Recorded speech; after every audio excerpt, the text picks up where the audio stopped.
How's it going? I'm Jared Gillis. Welcome to another All About RVs. Today, we're going to be looking at new RV gear and accessories for 2025. Most of the stuff kind of caught my eye at the RV Super Show in Tampa. We have new fans, new ways to bring in solar, new user interfaces, new pin boxes, new ways to be able to connect our drain hoses. Lots of great things kind of caught my eye, so today I wanted to share those with you. So let's not waste any time. Let's get right into it. Now, if you haven't been to the RV Super Show in Florida, there's one thing to know about it is it's massive. You can go for multiple days in a row and see something new every single time. But something that caught my eye first out of the gate was the new Fantastic Fan, the version 2. I don't even think it's available to purchase quite yet, but it has some really key interesting features. At first look, it looks just a little bit different, but you can see that high airflow, something that we love for the Fantastic Fan. That and the Max Air fans, you get high volume of air exchange. They're not crazy loud and they work really well. So that's something that kind of the base of what they're building off of there. But the other thing that's really cool is the actual base of the unit. It comes in two parts. So that if this is installed at the factory, you could swap out the fan without having to tear apart the seals on the roof around the fan. You have that base plate that's mounted, and then your fan housing sits on top of that and mounts to that. I do wish that there was a universal mount that they would put so that you can do these upgrades for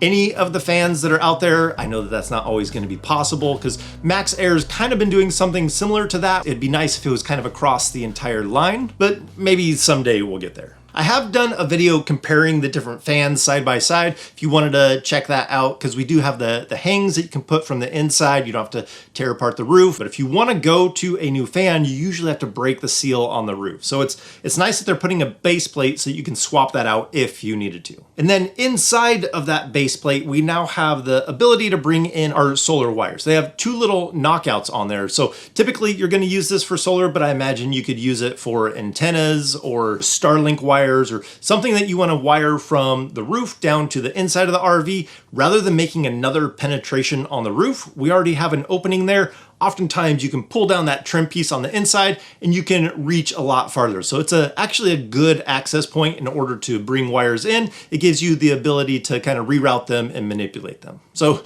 great little feature adding that onto there, bringing in solar wires on the side.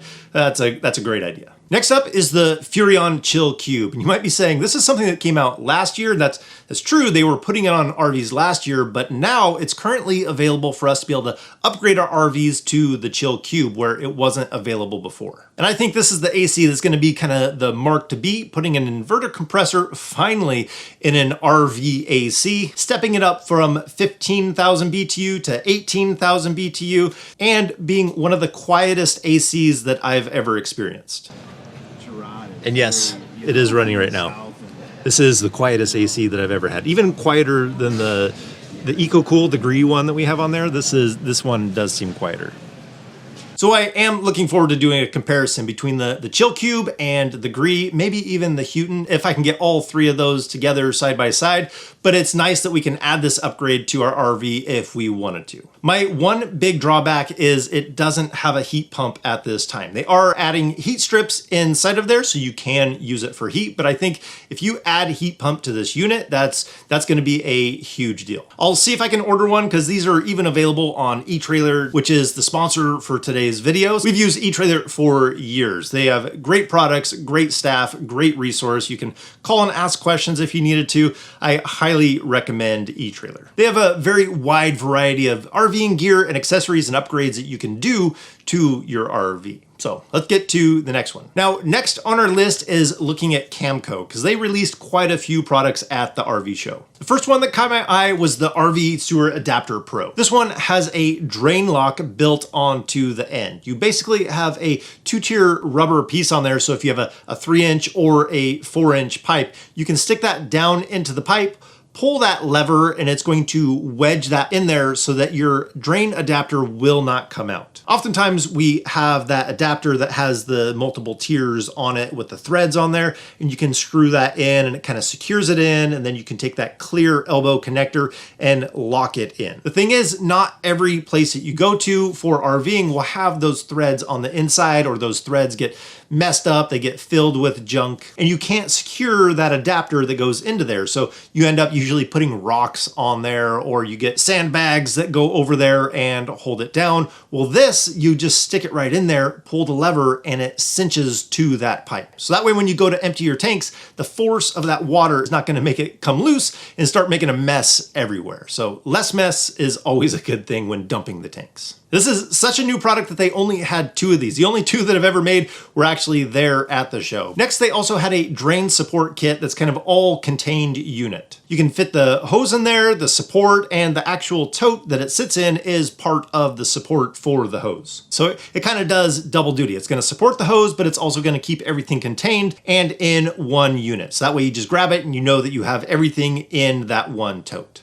Speaking of totes, they also have an addition accessory to go on a tote tank. So it has all the different accessories that you would need for going to the dump station with your tote tank. All that fits into a unit that mounts onto that tote tank. Again, just another great idea. Rather than trying to throw everything in the bed of the truck as you're going to the dump station, you can mount that onto the tote tank, keep all that kind of mess into one area, not kind of contaminating other things. So another great idea for a solution to simplify that process. They also had an adapter that had a grab handle on it, so it was easier to twist those fittings on and off, and it actually had a light inside. So if you're emptying the tanks at night, you can see when that water is done flowing, and you know that the job is done. So interesting that it's on a straight piece, because oftentimes that's just like an extra piece to put on there. It'd be nice if maybe this was on an elbow, something that came down and gave a little bit more function there as well. But new piece, if you wanted to be able to have that clear view with a light on it, you have it with a handle, so it's an easy on and easy off. They also have bumper caps that now have motion solar lights on them. So if you store your drain hose in the bumper of your RV, you can put these caps on there. So if you're going back there at night, walking around,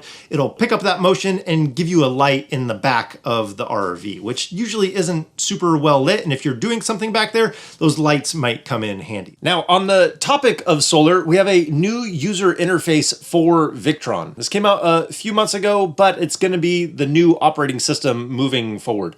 A lot of people don't know that this software is actually free, so even if you don't have Victron stuff, you can still use this software. And Victron has more things coming out this year from what I hear, so we'll wait to see what they have. Now, moving on, there were some things that were pretty eye-catching. One that's not new, but it's the safe in the headrest. That one's always a pretty popular one, but the new one was the RV Protect-A-Plug. It's basically a small little enclosure. If you have an outside electrical connection, you can put it in there and it's going to be more protected from the elements. The use case for this is if you're plugging in a surge protector or an EMS, EPO into your pedestal, and then you're plugging your RV into that, you now have an electrical connection that's more exposed to the elements. And putting it in something like this is going to protect it from rain and dust and some of those things that kind of get in there and create corrosion, create a weaker connection, which then creates heat, and then we see those melted plugs. That's why we switched to just using the hardwire version on here. It's just one less connection that I have to clean and maintain and make sure that it's having good contact inside. But if you're one that uses the surge protector outside and you have that electrical connection and you'd like to protect it, somebody's made a solution for that. So links are going to be down in the description to everything, again, that we're talking about. I like products like this where people from the RVing community see a problem, find a solution, and then make a product that other RVers can enjoy. So a few other ones that I saw from kind of family startups out there. Number one is the Easy Store Hitch. Him and his kids came up with a solution to be able to store your hitch. When you have a weight distribution hitch, you have a lot of elements that kind of come off and then they're just sitting on the ground. He made a solution so that it can all mount directly onto the frame of the travel trailer. The other one that I saw that I love because we love stickers are the sticker boards that are out there. I get it, this one's not new this year, but I love that it's a family starting up a business. This one's the Rivet Supply Company, the Adventure Board and the Adventure Map. And their style on this one, I gotta say, is fantastic. Their stickers, their boards, the adventure map. If you want to be smarter than us, putting the stickers on the back of the RV that are going to fade and deteriorate, and when we get rid of the RV, we're going to lose those stickers. If you put them on an adventure board, you're going to have that around and be able to pull that out and keep that with you, be able to keep those memories. So great addition. I just wanted to be able to highlight them. Now, moving on, our next one is a pretty big one. It's the Curt Helix fifth wheel pin box. This is a coil spring shock absorber that resists chucking, jarring vibrations, and kind of the stress that happens to the RV from the road is gonna minimize that. We recently made an upgrade to the pin box, and having that Gen Y pin box on there that gives you some of that cushion there has definitely made the ride a lot better while towing. But the things that stand out to me on this Curt Helix is, number one, it doesn't have a whole lot of maintenance. We're not looking at an airbag that's on this Kingpin box that you have to air up and have to maintain and make sure that it's at the proper PSI. This is just coil spring that is on there and a shock absorber. So our maintenance is going to go way down from trying to use something like an airbag. And so this is going to be a really consistent ride every time you tow. So less maintenance. The 30% reduction in that stress going to the frame is huge, but it's also approved for the Lippert frames that are out there. So for a lot of people, if you're still under warranty, that might be a big deal, but definitely check out eTrailer if you're looking for something like that, because they have such a wide spectrum. You can kind of look at all the options that are out there and pick what's going to be good for you. But I'm curious what you have seen out there that's new gear that's kind of hitting the market for this year of 2025. These are the things that I saw at the Super Show in Florida. Always fun to see the new things that are coming out and hitting the market. So I think that's going to do it for today. Hope you guys enjoyed this. Hope that it helped you out in some way. So as always, if we don't see you on the road, hopefully we will. See you next video. Take care.